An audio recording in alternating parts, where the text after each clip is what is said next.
Welcome to Beneath Your Beautiful, where guests share stories of adversity and perseverance, which inspire, encourage, and challenge us.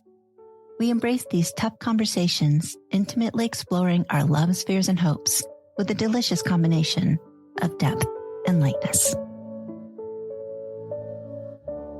I'm Anna Cheney, and I am the owner and founder of Life's Harmony Coaching. And I came upon that journey because I believe that we all have a story, and that brings us face to face with our calling or our life's work. About 2 years ago, I became a life coach, and now I'm beginning to tell my story. Mm-hmm. Did you say you think everybody has a purpose like that? I believe that we all have a story to tell, and that brings us face to face with the calling of our life's work. Oh, yeah, that's great. And what have you gone through that brought you to this? Well, my calling began many years ago as just a leader and a mentor.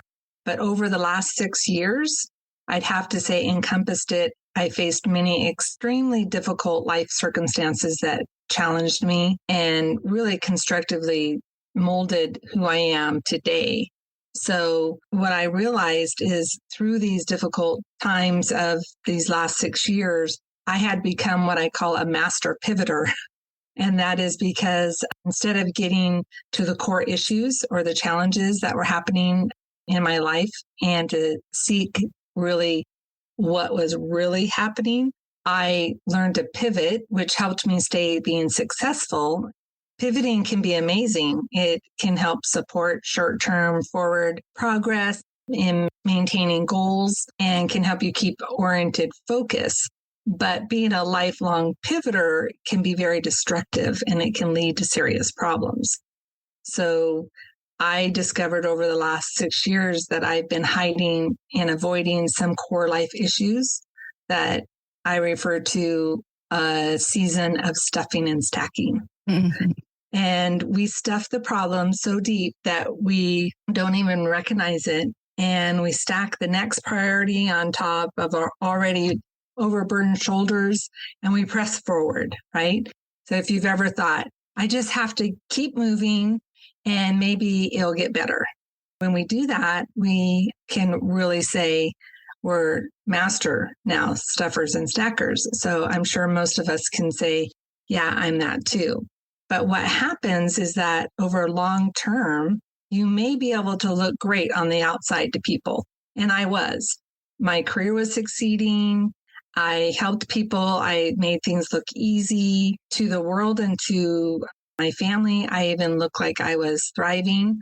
But during those 6 years, it became evident to me that I was losing my own internal battle, both inwardly and even outwardly. Gaining 50 pounds, just being sickly, emotionally stressed all the time, never being able to shut my brain down. Just had so many physical elements come upon me. And with that pivoting and that stuffing and stacking, our bodies always keep score. And that facade that we've created will start to crumble. So these constant aches and pains, I had fractures, other physical concerns, I had to have joint replacements, was my body's way of begging for some attention. So even though it seemed I had kept it all together all around me, there was one vital unresolved issue that was still very aware of, and that was this life-draining, joy-robbing burden in my life was my very own self-abandonment. So I was so busy being a helper to so many and losing my identity that I started abandoning myself. I realized that I really needed to take control of my life. At the time, I was taking care of my ailing parents. My health was falling apart. Some of my businesses had super highs, super lows, and I just really felt like it was one sucker punch after another. And as fast as I could pivot, something else was coming up, and I kept just thinking, keep going, keep going, keep going. But in the midst, I was a train wreck. What was your body keeping the score about? Not trusting my instincts, which led me to people pleasing, perfectionism, I was carrying a heavy load taking on my parents. They had tons of medical issues. In the first 3 months we had them, we had 5 911 calls and 6 hospital stays. And in between that time, there was a lot of illnesses, almost to the point where we almost had like post-traumatic stress even going to bed at night because we didn't know what we were going to be awoken to. And so trusting my instincts was that I was second guessing myself and overthinking every little situation with them. People pleasing by not letting people know how I was really feeling and how overburdened I was and overwhelmed I was.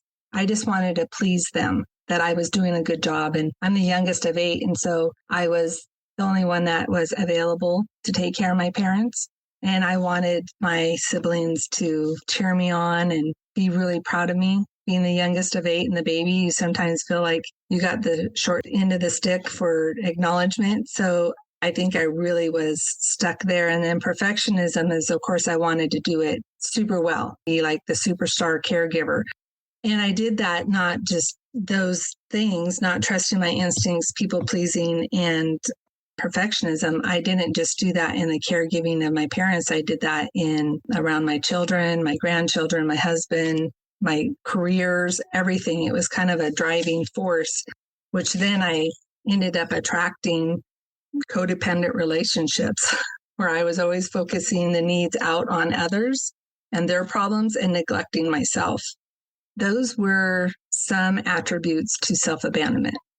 But I also needed to deal with sexual child abuse that I had never dealt with, that I subconsciously had just suppressed, which was really traumatic to come out of, to finally acknowledge that all those thoughts and flashes I was seeing were true.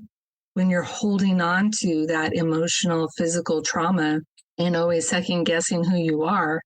And so coming out of that and dealing with that and not believing the lies or the shame and the guilt, thinking it's you, that you did something wrong. I didn't even know that that was under the surface until I started peeling away the layers of me getting to the core issues on why I had started this abandonment. I probably started abandonment way earlier in my life, but it just became super evident 6 years ago. I was sexually abused as a child. And when I started finally talking about it, I think I was 51 and I'm 55. I remember somebody saying to me, "I believe you." And I didn't realize how much I needed to hear that because I knew it was true. But because I was so young and nobody talked about it, I didn't really believe me, even though I knew it was true. I even have siblings to confirm, and I still needed to hear that. I just know how powerful that can be and how much your body holds on to that kind of trauma. I was pushing away uncomfortable feelings through denial. And when I say I gained 50 pounds, it's because you can use mood altering substances or avoidance or other types of addiction. And my addiction was not eating healthy. Typically, that means that you feel so out of control in your life, but you don't know how to deal with it. So you have to have some way to bring it back in. And for some of us, it's food. Mm-hmm. So have you found a way to, I'm going to say forgive, though I don't think you need forgiving, but have you found a way to forgive and love yourself? Are those the words? Yes. And I have been able to forgive and love the people that harmed me as well. Mm-hmm. And that has been a real big part to my healing, is to let it go. I mean, the best way to transformation, one of the key components is let it go. So if you continue to be the victim of the victimization that's happened to you, then you're not letting go and you will never transform. I definitely think that. How do you help somebody, or can you help somebody who only knows how to be a victim? It's their story and it's what they're familiar with. If I can be the victim and, I was sexually abused and my mother died young and all those things, and if without those things, who am I? How do you help people find freedom with that? Can you? I believe you can. Just helping them see what their desired state in life is. Like, what do they want out of life? What would having that do for them? Help empower them to see what it would look like to live on the other side of that. those emotions are so heavy and they zap your energy and they push you down. So we've got to give them a vision, a mental rehearsal of what it looks like in the future to have a different version of themselves. Right. And really help them identify what is it that they really desire in their life and what it's been like up until now. Heavy burdened and heartbroken and devastated. You have forgiven whoever did that to you. And I have, at this point, no ill will towards the people. That's freedom. Yes. And that's really what I want for everybody. When you said, can I forgive myself? Because there's a level of what did I do wrong to deserve a life like that? Forgive yourself, forgive others, but to remind them that they will never forget. It's okay that they can't forget it, but they could choose daily to forgive it.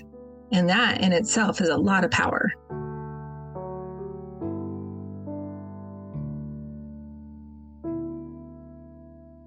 What's your coaching look like? Well, my coaching does look like what I call 5 steps to transformation. It's kind of like a journey, right? And we might go in a different direction, but we really kind of step back and take a look at what it is they want or where they're coming from. We got to step back and get distance between the problem and themselves. And then after we step back and look at it and they get to tell their story and identify the hurt and the pain and the sadness and suffering that happened or how they've lost their power in it, then I do walk them through a letting go. And it could be multiple things that they need to let go. And then finding their belief imprint and re-imprinting a new belief system for them. Anchoring those new beliefs really help reflect the true self, the new person that they want to become. And then I help them take empowered actions. What do they need to do each week to move them into an empowered action to really let that go and let it be a new story for themselves? Mm-hmm. So in my coaching, I call it the 3-legged stool. They need accountability and they need support and they need a system, which the system is usually what empowered actions they need. Or maybe the system is I need a body code coach or an emotion code coach, or maybe I need to go take my power back and go kickboxing and get all my frustration out. Whatever systems we collaborate together, that would be helpful to help move that energy, to move that story to the other side of what they want themselves to be showing up in this world.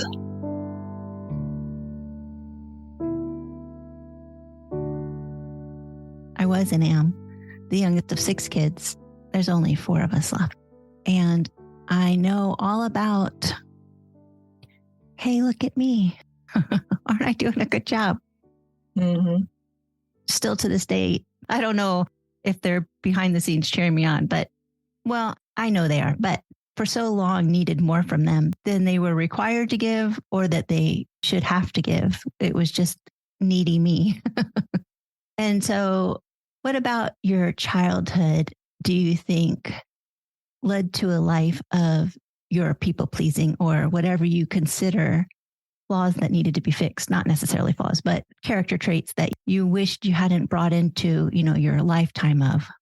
Well, self-abandonment begins in childhood.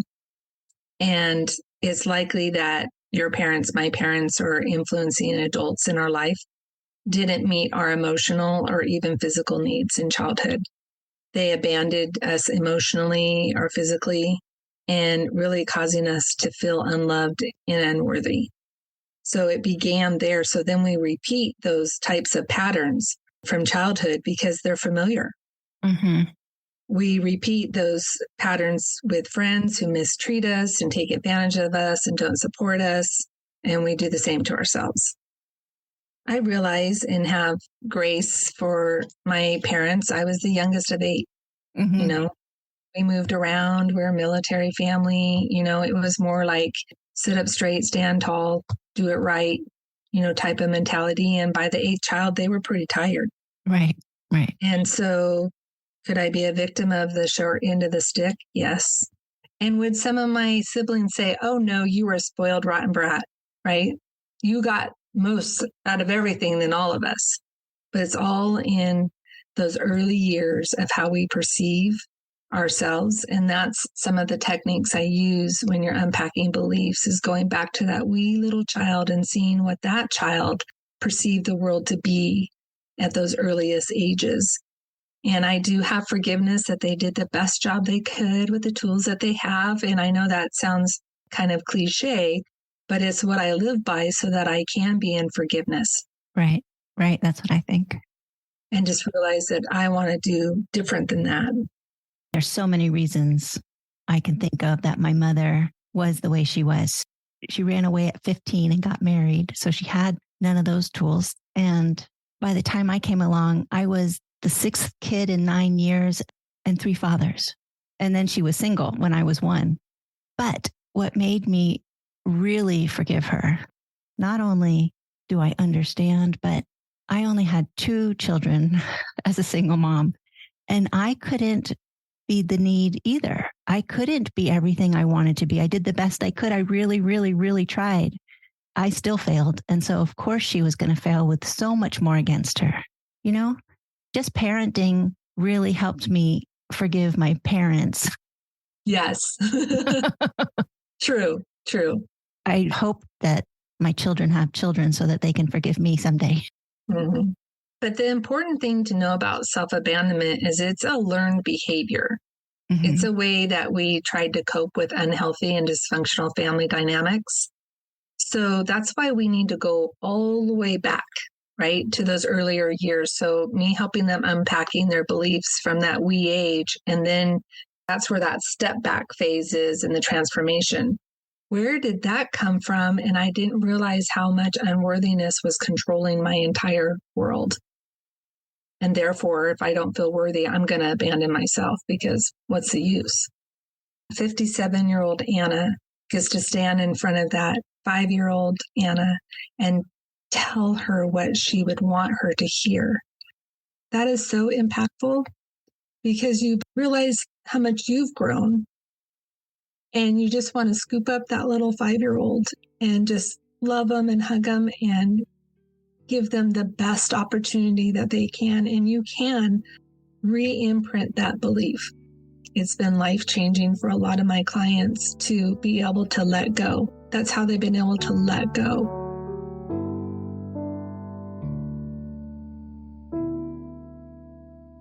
Do you have a mission or a purpose? Yes, my mission is to empower women to stop self-abandonment and to live the best versions of themselves.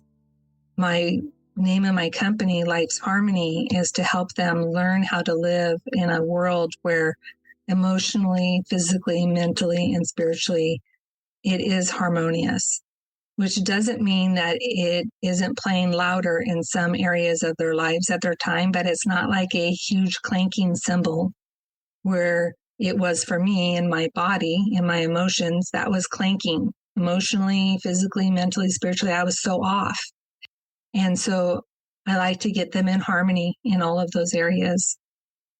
But you've got to be willing to say yes and take your power back, because you literally have given up your power if you've abandoned yourself.